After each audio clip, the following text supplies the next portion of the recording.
Yes, it's self-reflect like a CEO. And a lot of it is mindset. So part of that, or it entails so many things, right? That mangle your mind, right? Busting imposter syndrome. Like what type of imposter? Or the big thing, Krista, for me.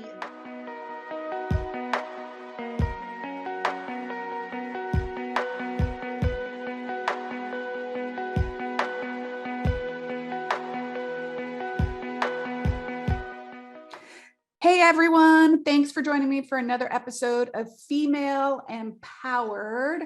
I am super excited today to have Sharon with us, Sharon Beason from Brooklyn. Well, she's not originally from Brooklyn, but she's based in Brooklyn right now. And I have been following Sharon for a while, and I really, really loved her, just her like straight shoot from the hip, like hold nothing back authenticity. And probably selfishly, I wanted to chat with her in real life to have a lot of that rub off on me too. But I also think she can like bring so much value to you listeners out there. And so many times when I see her post, I'm like, yes, oh my gosh, she said in words what I feel in my heart. And I love it. So let me give a little bit of an intro. So she is a sustainable business strategist, a keynote speaker, and an author who's witnessed the evolution of entrepreneurship over the years and definitely knows what it takes to be successful at being unapologetically your own boss. She's known for telling the hard stuff that you don't want to hear, but you need to hear. And again, I follow her feed because I'm like, she's speaking directly to me. I can feel it in my bones.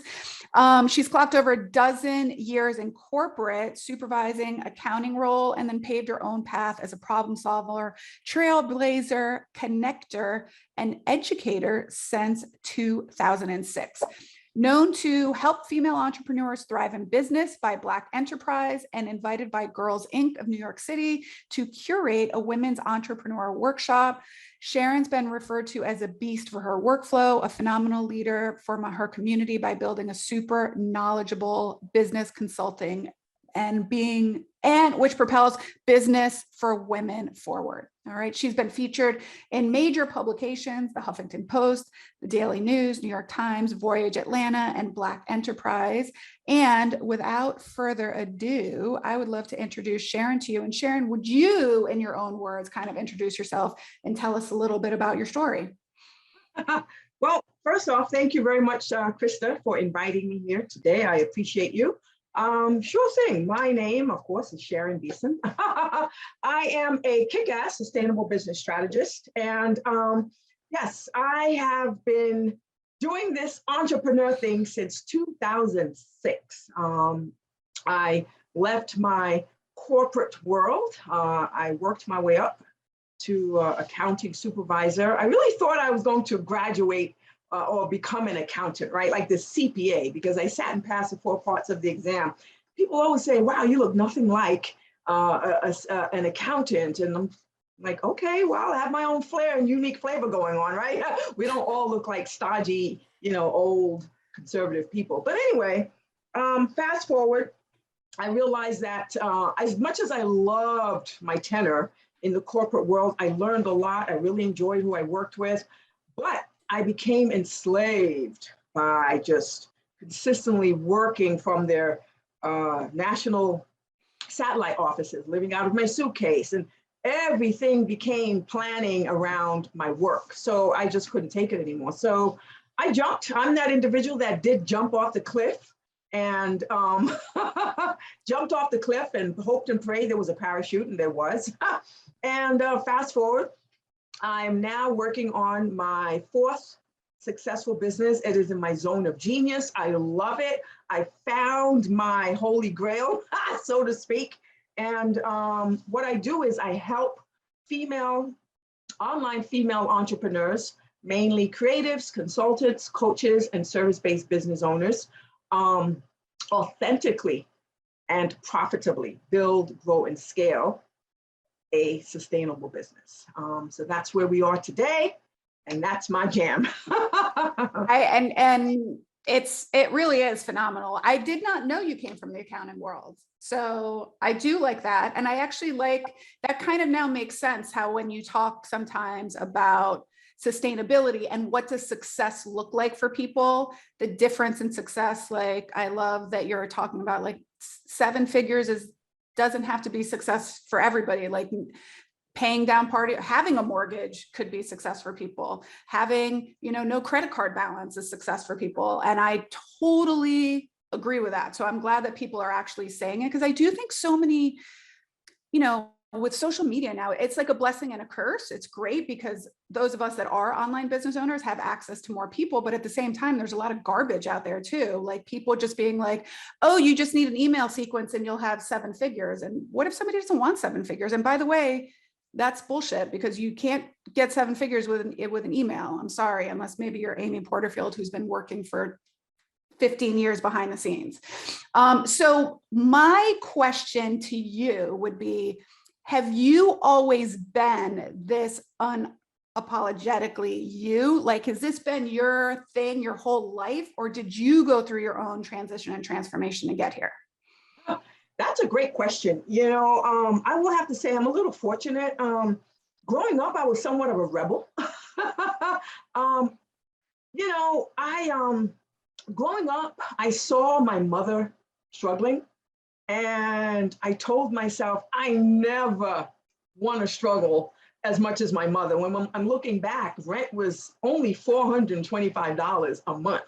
And, at a certain point of my childhood, it was just my sister, my mother, and myself. And so I saw her struggling, oh my goodness. And so I told myself, I never want to feel that struggle. And so in my early 20s, I met a mentor, this guy that I used to work with. And just, oh my goodness, I would always wish that he was my father. And he taught me so much, right? I'd be that person caught up in pop culture and run to him with the latest news or gossip. He'd be like, girl, and shut me down. So from there, just looking at my mother struggling and just learning from this guy, I learned in my early 20s to just be this big, bold, audacious person who's going to take up as much space as possible. My boss told me too, Gloriella, I'll never forget. She said, Sharon, never let anyone make you uncomfortable. You make them uncomfortable first. And so fortunately, it wasn't from my family, right? An old school Caribbean family, but I had a lot of dominating forces in my life that I can hear their voices to this day that allowed me to become me. That's amazing. That brings me to like 2 questions. So one, I can empathize with that's my why for why I went into business for myself, and career wise, my mom was a single mom. There was 3 of us, and I feel the same thing. I would see her figure out how to make like tuna noodle casserole from like 2 things in the refrigerator. And I was like paycheck to like back when you had to like balance an actual checkbook and be like, okay, we can't do anything for 7 days because of check. And I was like the same thing, Sharon. I was like, I don't know what I have to do, because my mom worked. So it wasn't like she didn't work, but I was like, I do not want to be that. I do not want to have to be so stressed, like literally living paycheck to paycheck. Yep. So I was like, whatever I have to do, I will do that. So it's so much. And I think that's a huge why, because, and it also makes me feel very empathetic to other women that are maybe single, because I am in a partnership and I have children. So I have help, I have support to other women that are single moms or doing it on their own. Like, I just want to be, I don't know, I have a very soft spot in my heart because I know my mom did everything for us that she possibly could. And, 3 of us went to college. My brother has a PhD. I have a master's degree. So, what I didn't have that sounds like you had early on, I had good mentors, meaning, so I'm a physical therapist by degree. So I had people helping me with like that part of it, but still a part of me was always like, I have to please people. I have to, in the back end, I did feel insecure about which foot to put forward. So it sounds like also you had a good why, but then the mentor, somebody telling you like, don't be afraid to make people uncomfortable must have been really, really powerful. Yes, it truly was. I mean, to this day, I actually called my ex-boss, Gloriella, every September because we're both Virgos. And to this day, it's been years since I left the corporate world, but she's still there.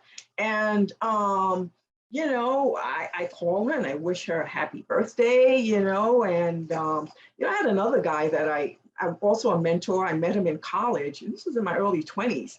And I wasn't making a whole lot of money at my job at first. And, but he was just like, when are you going to buy a house? And I'm looking at him like, are you crazy? Like, I don't have enough money to buy a house, but I was already living in my own studio. I wasn't making the most, but I was getting by. And because of him, I literally, in my mid-20s, bought my first apartment. It was a hard choice. I mean, like, I nearly blew all of what was in my 401k.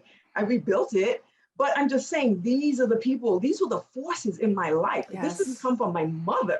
This came from a dude that I met in college, right? And so, and he worked at TIAA Craft. He taught me about drip investment. It was just, yeah. So I have to say, and I give praise to the universe, which has my back, that, wow, I have been grateful, and I'm super grateful to this day. That's why I'm big on gratitude. So, yeah. Yeah, I definitely think that I agree. It's taken me a while to get here, but that the universe conspires in our favor. But I also believe the universe conspires in our favor when we do believe in ourselves. So if you're sending the universe mixed messages, like, yes, I want to buy a house, but somewhere you don't believe that you deserve a house, you know? And so I think that's phenomenal at 20 years old, because let me not put words in your mouth. Like, did that put in your head, like, oh, maybe this is like, I could do it, even if you had not experienced that in life? Somebody else saying, when are you going to buy your house, made it seem like a reality to you? You know what? People have to say it, right? Yeah. The seed has to be planted. This is because of my early 20s that I really believe in the saying, who you're surrounded by matters. I don't think people realize how powerful that is, because when someone says something that you never even thought of, that means you didn't believe it to begin with because you weren't thinking it, right? And all it takes is one individual to plant that seed, and you're like, wait a minute, maybe that's true. Maybe I can do it, right? And so I'm a big risk taker anyway. And so, you know, when I did purchase my first apartment in my early 20s, I became an even bigger risk taker and just really confident. These things grow your confidence. And to the point where some people think it's arrogant, but it's not. It's just so much power. You feel so empowered and confident that I've taken that risk. I've done this, that didn't work, but I know I can come back and do this. And so, yeah. Yeah, I agree with that. That actually brings something in business to mind then. So let me ask you if you believe this. I believe that when you start investing in yourself and in your business, it makes it then easier to turn around and have the money sales conversation with your then clients. Yes. So when I started investing more in like high ticket masterminds, which I would assume that you put yourself, I do the same exact thing, Sharon. I believe like some of the times when I go to masterminds, I don't even necessarily care about the curriculum. I'm like, I want to be in the room or on the Zoom with these women. Absolutely. I want to have some of it rub off on me, right? Like, I just want to be there. So someone like you could be like, you know what, why not you? And I'd be like, you're right. Why not me? I'm going to do this. So then do you think that when you start, I know it happened to me when I started investing $15,000, $20,000, $25,000 on masterminds, it gave me the confidence to then turn around and say, this is my cost. This is for you to work with me, invest. Do you see that, one, in yourself, and two, do you see that in the women that you work with? What yeah, I'm sorry. I want to understand your question. So when they start investing in themselves, so say they join your program, do you think that choice to make that investment in themselves and their business, right, that just that choice itself helps them realize their, I hate to use the word value because I don't think anyone's personal value is linked to what they charge, but be able to turn around and say, it's going to cost you $1,000 to invest in my program.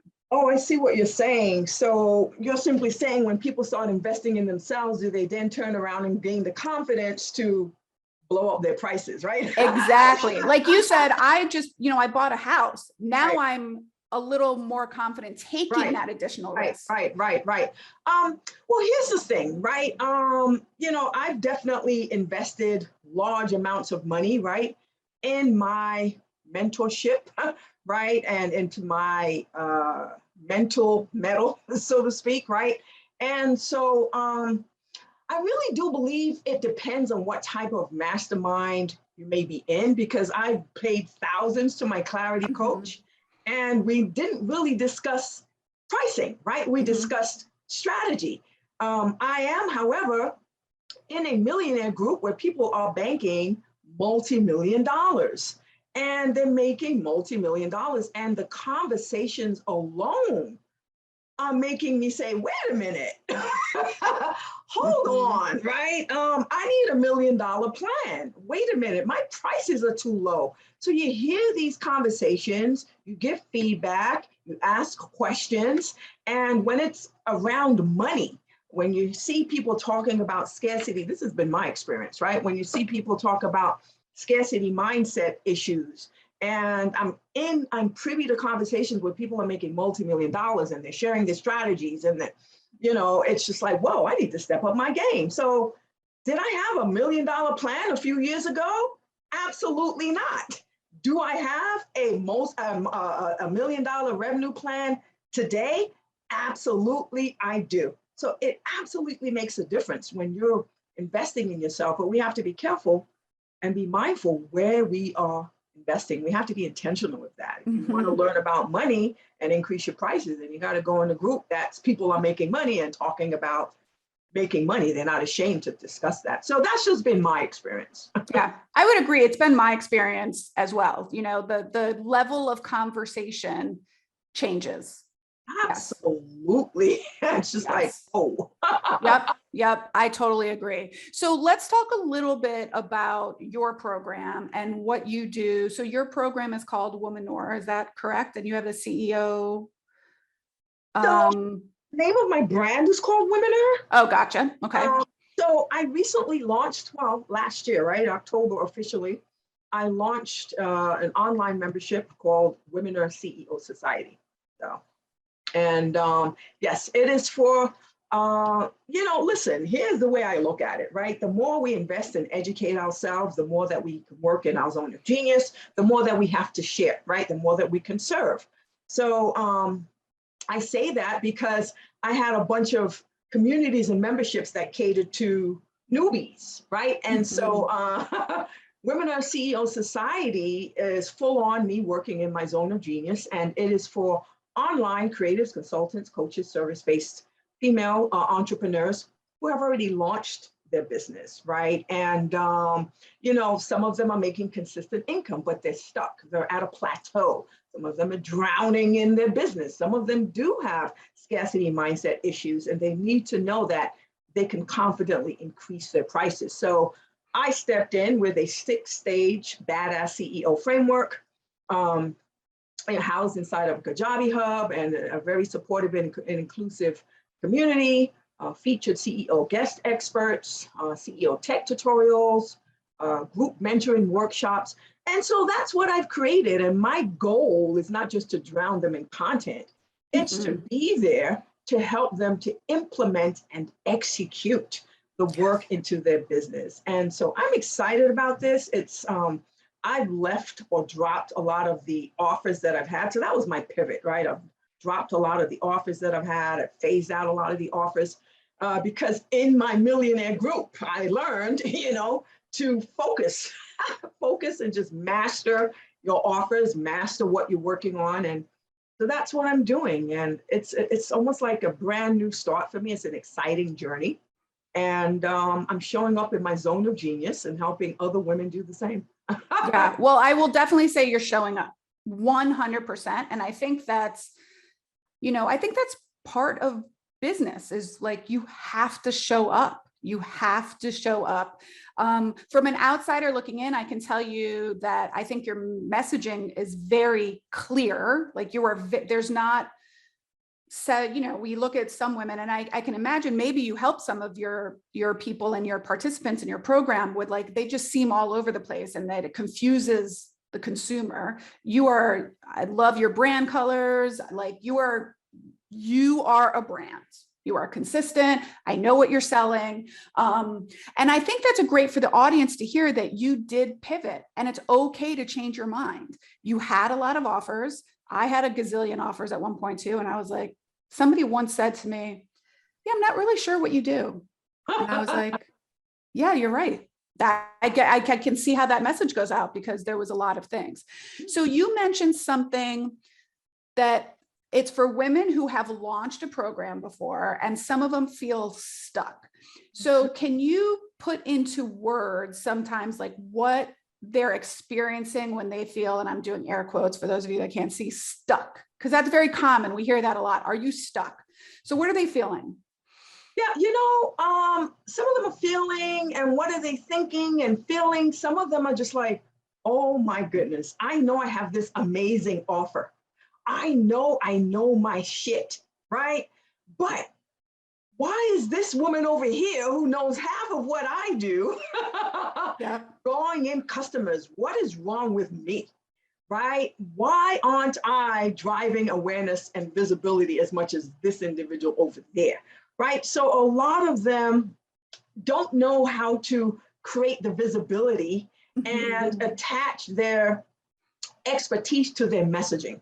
This is what's happening with a lot of them, right? And also, they're starting to feel resentment to their customers, because how I like to call it, they're allowing them to pimp the entire shit out of their time, money, and energy, because they're not showing up them whole selves. So when you don't show up your whole selves, you start attracting customers that don't show up their whole selves. So now they're working with individuals who are pimping their time, energy, and money, and they're lowballing their prices because now they're unpacked in the feast or famine cycle. So now they're like, oh my goodness, what's going on, right? I had a customer, I had some consistent money, a revenue. Now I'm stuck. I have these awful customers. I'm resenting them. So there's a lot of thoughts and feelings that they're going through, right? And so a lot of it at the end of the day is mindset, Krista. Yes. And this is why I feel so strongly about empowering them to empower their mindset first. Inside of my society, the one module, stage 1 on self-reflect alone has like the most content, because it's mindset. Everything you do is mindset, whether it's your offers, it's mindset, whether you're selling, it's a mindset, whatever you're doing, it's mindset. So this is what a lot of them are going through, like, oh my God, am I ever going to be able to, stop working so much in my business? I'm drowning, and spend time with my loved ones. Well, got to start making boundaries. That's mindset. May have to raise your prices because you're working too much with too many, random people. That's mindset. Got to drop some of your offers. That's mindset. So all roads lead back to mindset. Yeah, I agree with you. I do believe everything leads back to mindset. And then you need the mindset first, and then you need the strategy, right? And I love how you talk about burnout and the fact, because I agree, I'm not going to say that burnout's not real. That's not my point at all, because burnout is real. I agree with you, because one of your things is like you're burnt out because you're spending your energy on things that you shouldn't be doing, like the shit you shouldn't be doing. Exactly. Yeah. And that's such a good way to put it in perspective for people, because that belief that like, well, I can't hire help because I don't have any money. I'm like, no, you don't have any money because you haven't hired help yet, because you're doing the shit that's not generating money for you in your business. Exactly. Yeah. So how do you get people around that mindset? Because really it is a mindset thing. They have to believe that by giving out this money to pay a VA, they're going to get more in return. So Mindset's hard to work on. So how do you start? So you said part of your program is starting with a self-reflection. Yes, it's self-reflect like a CEO. And a lot of it is mindset. So a part of that, or it entails so many things, right? That mangle your mind, right? Busting imposter syndrome, like what type of imposter? Or the big thing, Krista, for me, and that I am just hard on them about is you have got to become self-aware. A lot of people are operating businesses and are not honest with themselves, right? You know goddamn well, right, that you need to, first of all, maybe get rid of this shitty ass circle that you're part of. Oh my God. Oh my God. That's so good. Detox your environment. You need to assess your circle. You need to, start telling more people no in your personal life and your business life. And you got to get real with yourself and say, XYZ. I want to do this in the future. It's a year from now, it's 3 years from now, it's 5 years from now. I want to have this. This is my dream lifestyle. What am I consuming now that's messing with me? These shitty conversations that I take part in. Everyone's always complaining. Everyone's, you're consuming that and it's tearing you down. It's depleting you. So you got to start making some badass CEO decisions and ditch these hustlepreneur decisions. Got to take on this badass CEO mindset and, start developing these badass CEO habits. This is where it all begins, your environment, the choices you're making, what you're consuming. And then you turn around and say you need balance. Not balance, it's sustainability. So it's just like, it's, so because it's everything. It's all these like cliche terms that they're hearing. Oh, I need work-life balance. No, you need to have boundaries and you need to create a system that's sustainable. There we go. Right. Yeah. I'm a mom. I don't really believe in the work-life balance thing. I just believe we have boundaries and there are certain seasons that we choose, right? My oldest son's about to go to college. And so I'm choosing to spend as much time with him as I possibly can before he goes away. I have created a business that allows me to do that. Absolutely. Right?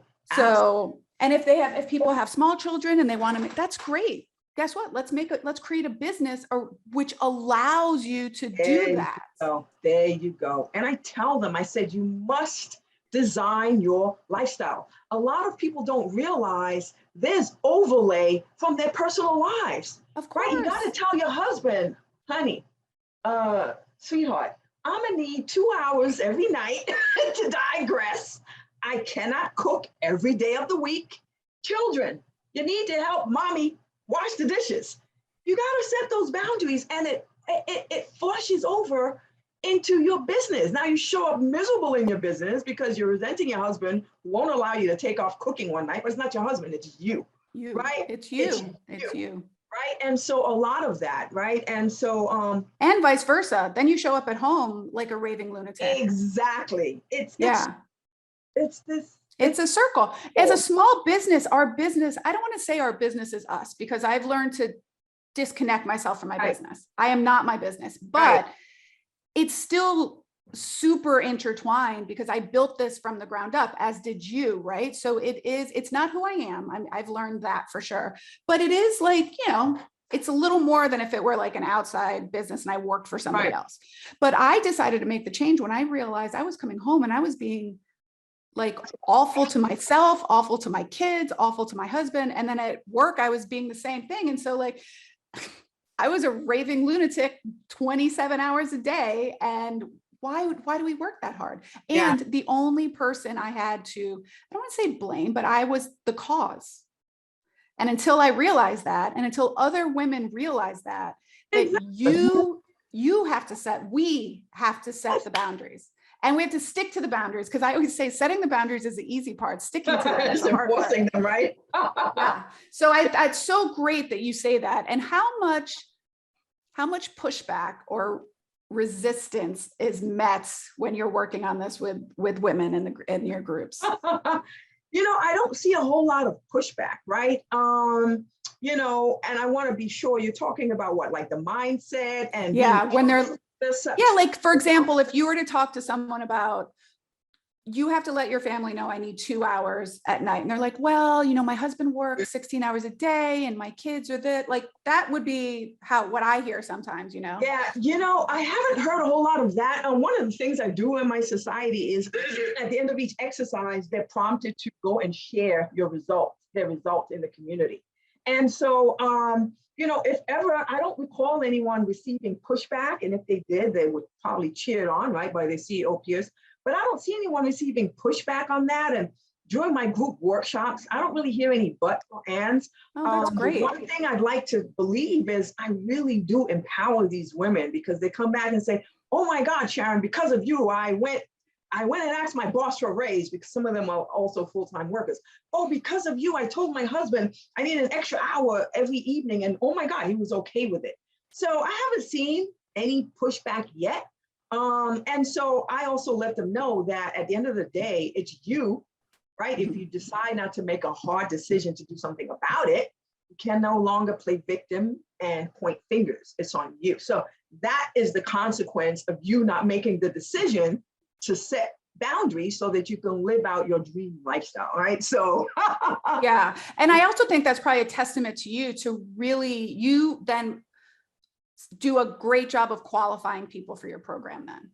Because I think sometimes when people are like, yeah, this is what we do, but then this purpose of my program, I'm like, well, maybe you didn't have good qualifications for who's getting in the program. And either you're allowing people to get in your program, which I think a lot of people do because they see money on the table and they're afraid to turn down money when they really know this is not a good fit for the program. And then they end up having to have this struggle with it all the time. So that means you're doing a really great job qualifying. And like I said, I think your messaging is really clear to the point. And I would imagine that people are like, this woman's going to give it to me straight. And so if I can't handle that, I probably shouldn't join this program. There you go. I've learned also to really just zone it. You must let people know. I always say this, right? It's not about attracting the 97. It's not about attracting your ideal customer. It's about repelling the 97% that on average. Oh, I love that. Oh, say that again. Say that again. Because I want to clip this. This is perfect. Say that again. It's not about, attracting your ideal customer, right? It's about repelling the 97% who on average will not do business with you. So your messaging, with the way you drive awareness and visibility to your brand must focus on that on average 3% that will convert. So this is why I'm not afraid to say, don't come my way if you're not going to do your goddamn work. Don't come my way if you're not ready to hear the truth, right? So it repels people who aren't meant to be in my energy space anyway. I love that. And I think it's so true. So few people, everyone talks about the attraction, but part of attraction is repelling people that are not for you, right? And there's plenty of business to go around. So if I'm not the person to work for, or if Sharon's not the coach for you, there are other people that can help you. Exactly. Yeah. It's so important. I think people get their messaging screwed up and they're so focused on attracting that they try to attract everyone. And it just goes sideways. No. Because then you get to the point that you're like, I got these shitty clients. Well, that's because you're attracting shitty clients. Exactly. You got to tell those people, I'm not the one to work with you. So, and I do agree, the longer you do it, the easier it gets. Like anything else, you start to learn, you know what, that messaging didn't work. I just recently finished a launch and we got no signups. And my copywriters and content people were kind of saying, as my team were like, this might not work 100%. And I was like, you know what, we're just going to test it. Let's see. And we were right. It didn't work. So but I didn't get freaked. I wasn't crying all day. Because again, I've done the mindset work to not be attached to the outcome. What I'm attached to is the binary things that are like, did I do this? Did I show up on my podcast? Did I show up on social media? Did I do this? And now what we'll do is we're going to go back to the drawing board. But I did get a lot of feedback from people, which helps to say, we tweaked this one thing. It didn't work the way that we thought it was going to. We're just going to go back and retweak it again. Yeah, that's it. We got to talk to our customers. People are afraid to talk to their customers. Yeah, no, it's really helpful. So I'm curious then, what do you do personally to keep you in a good mindset and in the abundance mindset, like on your personal kind of professional development? What are some of the things that you love to do? Well, I like to read a lot.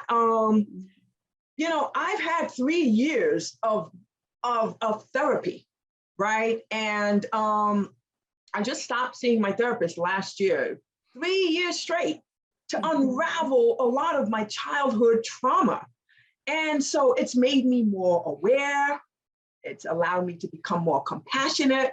It's allowed me to operate my business from, I minimize, a lot of us come from an ego-driven space, right? And so that helped so much.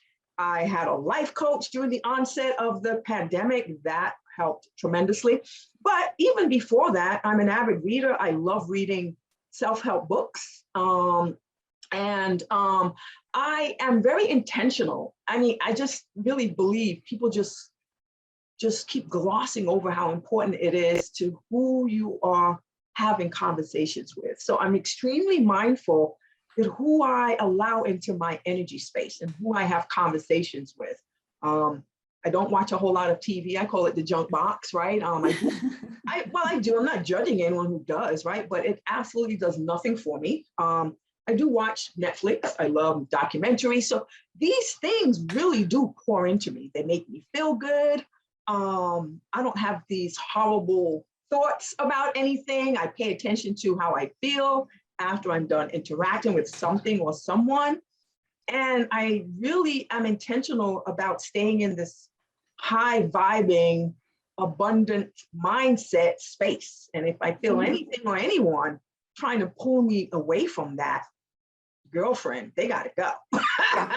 So I'm very apologetic about that. 4 quarters over 100 pennies. That's my motto. I love it. I love it. I love that you mentioned therapy too. I've been very transparent with my therapy. I've been in therapy for 4 years now, I think 4 years. And it's funny, I'm down to once a month with my therapist, but I'm afraid to cancel that because sometimes I'll talk to her. I'm like, I got nothing to say. You want to just chat? What's going on in your life? Exactly. But I'm afraid to let go of that visit because it's just, I'm like, it's been so amazing for me. It's been so, I told my therapist this, and I said this on a podcast a while ago, that when I first started seeing her, I felt like I was, you know how like when you go to, well, in the movies anyways, they show it, like when they're in jail and they're talking on the big plexiglass and it's like big glass and they're just talking on the other side. So I was like, I feel like I'm talking to myself on the other side of the glass, but that glass is so, the only way for me to get to the person that I know I can be is to run through the glass and break it. And it's just going to hurt so much. Yeah. And my therapist, the reason I stayed with her was her response was, well, how about if you just didn't run through it? How about if you chipped away at it little by little, and then all you had to do was push it open? And I was like, okay, I'll work with you. And it's been great. And I agree with you. She helped me unravel a lot of childhood stuff too. And the fact that I was like, I used to think that trauma meant like major trauma. And I didn't have like, I wasn't homeless. I wasn't molested. I didn't get beat. And she's like, well, there's also how you experience life as a child creates these experiences for you as an adult and these strategies. And so it's been super powerful. So I do like when I hear other women say that, because I also think it's important to bring mental health to the forefront. And so people don't feel stigmatized by saying, yeah, I see a therapist, you know, and it's been really life-changing for me. Absolutely. My thing was always, right. And I would sometimes put this disclaimer, you know, I'd say, I see a therapist, and not because I was diagnosed with anything, you know, so I'd be, but who cares, right? Who cares? It doesn't matter. And so, oh my God, where was I going with this? Then I wound up saying to myself, holy crap, I am literally seeing a therapist to deal with the people who don't see therapists, because this is, before I got into therapy, you become aware of so much aware of who still needs to heal. Like, these are the things that I realized, because I was seeing my therapist every single week, once a week, every Thursday at 10 o'clock in the morning, girlfriend. It was like, hello, right? Because it wound up being over the phone, no more in-person visits. And so I finally gave that up. At the end, I was seeing her just to talk about nothing, right? And so I was just like, okay, I think I'm good now, right? But yes, I realized I was in therapy to deal with the people who didn't believe they needed therapy. So yeah, and it's really powerful. And when I first started, I very, didn't think it could ever, I thought I would always have to be conscious of my thinking strategies, but right, it got to the point that I'm like, oh no, it's like happening. It's exactly. like I'm this person now. And I don't want people to think that it's always roses. I mean, things do happen but I can recognize that strategy, and I can recognize when I'm starting to catastrophize things Exactly. and I can say, okay, Exactly. that's a possibility, but the likelihood that that's going to happen is no. Yeah. And, it's allowed me to have better conversations with people, Yes. and it's been great. Yeah. So And I bring that, which I imagine you do too now, I bring that to my coaching when I work with female business owners. Absolutely. And you said something earlier, which is so important about being detached. You are not your job, but also being detached from your customers and not to take things personally. I always preach, stop getting upset with your customers who either don't do business with you any longer or decide not to renew something or leave your program. Why are you getting upset? You've got to be kidding me. They invited you onto their journey. They no longer need you for whatever reason. Be happy that you were there. So people kill me. I see so much, Krista. It's just ridiculous. I agree with you. I used to think that way too about when I have brick and mortar also. So I used to think that way when people left, and I took it very personally. Right. Like you're leaving me. Yes. And now I'm like, you know what? I'm grateful to have been a part of their journey. Exactly. It's a powerful thing, therapy. It is. For people. It is a powerful thing. I am like, but at the same time, I say the same thing. Like half the time I don't have anything to talk to her about, but I'm like so afraid to give up that visit because just in case something pops, my older son is going to be leaving for college soon. Trust me, I feel like I still need to keep her on the court. So, well, let's tell people where they can find you, because for sure, we're going to link all the links up in the show notes, but for sure, you guys should go follow her on Instagram, please. If for the very least, your dose of like real deal, like optimism and so just definitely tell us where people can find you. Well, my business Instagram is Womeneur, Women, EUR. And my personal is Sharon Beason. And then there you can find all the relevant links to whatever. Doors to Womeneur CEO Society are closing tomorrow. However, there's always the wait list. Yeah. Yes. And she does some phenomenal things in her program. So if you're looking for, you've heard what she offers today and what her programs are for. Like I said, we are going to link everything up in the show notes. So follow her on Instagram, maybe even send her a DM and let her know like how this resonated with you. I think it's always good. We always like to know that at least what we're sharing is resonating with people. And if you'd love to work with Sharon, reach out to her. Anyways, you resonate with me. I can't, like, that's why I was like, she resonates with me. This kind of like real, I don't need the fluff. I sometimes need someone to just say, when did you start believing that? And I'd be like, oh, okay, you got it. You're what magic stuff are you shooting out over here? So, well, thank you, Sharon, so much for joining us. I really, really appreciate it. And I hope that the cold weather in Brooklyn is done for you now and you're moving into spring. Thank you so very much, Krista. I appreciate it. It was a pleasure. It was a pleasure. And until next time, my friends, bye for now.